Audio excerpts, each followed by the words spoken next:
Hello and good morning all of you. How are you today? So I know कि today we are going to learn subject Hindi grammar class 7. Okay, class 7 की Hindi grammar की book है. Chapter 18 आपका है संबंध बोधक अव्यय.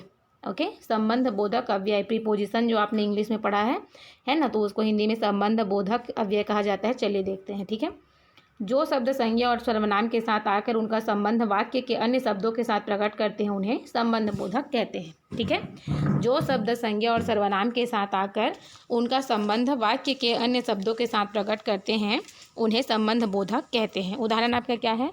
गुरुद्वारे के पास हमारा विद्यालय है, सचिन के साथ हरभजन खड़ा है. ठीक है, गुरुद्वारे के पास हमारा विद्यालय है और सचिन के साथ हरभजन खड़ा है ना.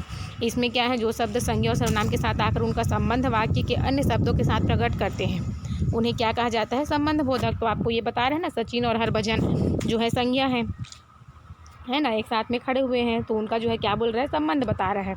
तो इन वाक्यों में के पास और के साथ शब्द जो है संज्ञा शब्द गुरुद्वारे और सचिन के साथ आए हैं. ये शब्द संज्ञा शब्द का संबंध वाक्य के अन्य शब्दों के साथ स्पष्ट करते हैं. ठीक है, ये शब्द जो है क्या है? संज्ञा शब्द का संबंध वाक्य के अन्य शब्दों के साथ स्पष्ट करते हैं. इन वाक्यों को स्पष्ट रूप से समझने के लिए निम्नलिखित उदाहरणों को भी ध्यानपूर्वक पढ़िए. ठीक है, मेरे सामने माधवी का घर है, नीतों के बिना मेघा नहीं चलेगी, सौम्या के बाद नेहा गीत गाएगी, मंदिर के बाहर जूते उतारिए, जेब कतरे के पास मेरा पर्स. ये सब जो है आप क्या करोगे? पढ़ोगे. ठीक है, इन वाक्यों में सामने, के बिना, के बाद, के बाहर, के पास, के अंदर, ये सब जो आया है वो जो है क्या है? संबंध बोधक शब्द है.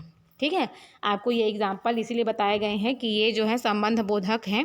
इसके लिए आपको बताया गया है कि कौन कौन से शब्द जो है संबंध बोधक हैं. ठीक है, अंग्रेजी में इन्हें प्रीपोजिशन कहते हैं क्योंकि अंग्रेजी में इन शब्दों का स्थान संबंधित शब्द से पहले होता है, परंतु हिंदी में ये शब्द बाद में लिखे जाते हैं, अतः इन्हें पोस्ट पोजिशन कहना अधिक उपयुक्त रहेगा.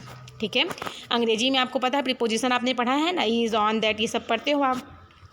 उसमें क्या होता है? अंग्रेजी में इन शब्दों का स्थान संबंधित शब्द से पहले होता है, परंतु हिंदी में ये शब्द जो है क्या होते हैं? बाद में लिखे जाते हैं, इसलिए इन्हें क्या बोल सकते हैं हम? पोस्ट पोजिशन कहना अधिक उपयुक्त रहेगा. ठीक है, संबंध बोधक और क्रिया विशेषण में अंतर. अब वस्तुतः संबंध बोधक क्रिया विशेषण ही होते हैं, परंतु अंतर इतना होता है कि ये क्रिया की विशेषता बतलाने के अतिरिक्त किसी अन्य शब्द के साथ भी संबंधित होते हैं. संबंधित शब्द में विभक्ति का प्रयोग होता है, समास युक्त शब्दों में विभक्ति का लोप हो जाता है, जैसे रेलवे स्टेशन के पास विद्यालय है. ठीक है, वस्तुतः संबंध बोधक क्या होते हैं? क्रिया विशेषण ही होते हैं, परंतु इतना अंतर होता है कि क्रिया की विशेषता बतलाने के अतिरिक्त किसी अन्य शब्द के साथ भी इनका जो है संबंध होता है. संबंधित शब्द में विभक्ति का प्रयोग होता है, समास युक्त शब्दों में विभक्ति का लोप हो जाता है, जैसे रेलवे स्टेशन के पास ही विद्यालय है ना. इस वाक्य में पास शब्द है जो क्रिया की विशेषता तो बतला ही रहा है, साथ ही रेलवे स्टेशन से भी संबंधित है, अतः यह जो है क्या है? संबंध बोधक है. ठीक है, इस वाक्य में पास शब्द जो है क्या है? क्रिया की विशेषता को बतला रहा है, साथ ही रेलवे स्टेशन से भी जो है संबंधित है, इसलिए यह जो है क्या है? संबंध बोधक है. ठीक है, विद्यालय पास ही है, यहाँ पे पास एवं ही दोनों शब्द क्रिया विशेषण हैं. अनेक शब्दों का प्रयोग संबंध बोधक और क्रिया विशेषण दोनों रूपों में होता है. ठीक है, विद्यालय पास ही है में क्या बताया जा रहा है? पास और ही दोनों शब्द क्रिया विशेषण हैं. अनेक शब्दों का प्रयोग जो है संबंध बोधक और क्रिया विशेषण दोनों रूपों में होता है. संबंध बोधक और क्रिया विशेषण में एक प्रमुख अंतर यह भी है कि संबंध बोधक जो है क्या होते हैं? शब्दों के साथ कारकों की विभक्तियाँ या परसर्ग प्रायः जुड़े रहते हैं. दोनों के अंतरों को समझने के लिए कुछ उदाहरण देखिए. ठीक है, यहाँ पे आपको कुछ उदाहरण दिए गए हैं जिसको आपको देखना है. यहाँ पे देखिए, जैसे क्रिया विशेषण के रूप में भी प्रयुक्त हुआ है और संबंध बोधक के रूप में भी प्रयुक्त हुआ है. क्या क्या हुआ? जैसे मधुर के लिए एक शब्द है मधुर, तो वह मधुर गाती है, क्रिया विशेषण के रूप में है ना. और संबंध, वह कल्पना से मधुर गाती है. ठीक है, सामने का क्या है? मैं सामने रहता हूँ, उसने अध्यापक के सामने झूठ बोल दिया. ये आपका संबंध बोधक हो गया कि अध्यापक के सामने झूठ बोला, तो अध्यापक से उसका संबंध हो गया.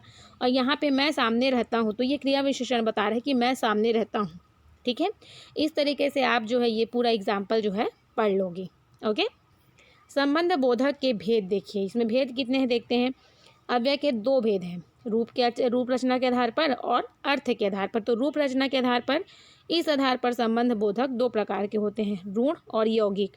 ऋण क्या क्या है? का, के, की, सॉरी हाँ, का, के, की, में, पर, से, ने आदि ये जो है ऋण है यौगिक क्या है, के लिए, की ओर, के बिना, के पश्चात, के साथ आदि ये जो है क्या है यौगिक है। ठीक है। सेकेंड है आपका अर्थ के आधार पर। अर्थ के आधार पर संबंध बोधक शब्दों का प्रयोग प्रायः काल, स्थान, दिशा, स्थान, विरोध, ममता, हेतु, संग, पृथकता, तुलना आदि के लिए किया जाता है। ठीक है। अर्थ के आधार पर क्या है, अर्थ के आधार पर संबंध बोधक शब्दों का प्रयोग प्रायः काल, स्थान, दिशा, साधन, विरोध, समता, हेतु, संग, पृथकता, तुलना आदि के लिए किया जाता है। पहला है आपका काल, स्थानवाचक, दिशा, साधन, विरोध, समता, हेतु, संग, पृथकता, और हमने एक और क्या पढ़ा यहाँ पे लास्ट में, तुलना। तो इसमें जो है अलग अलग दिया गया है।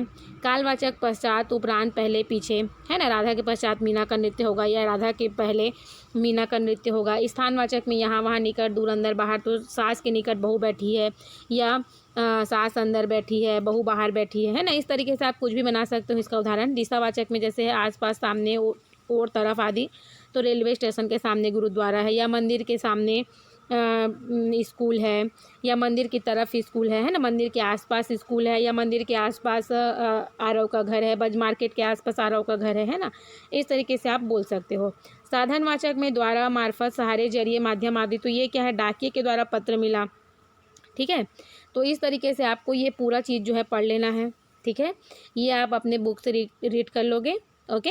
आई होप आपको ये समझ में आ गया होगा जो मैंने आपको बोला है रीड करने के लिए। तो आप पूरी बुक एक बार अपने से रीड कर लोगे। ओके। तो आपको ये और अच्छे से समझ में आ जाएगा। अभी के लिए थैंक यू।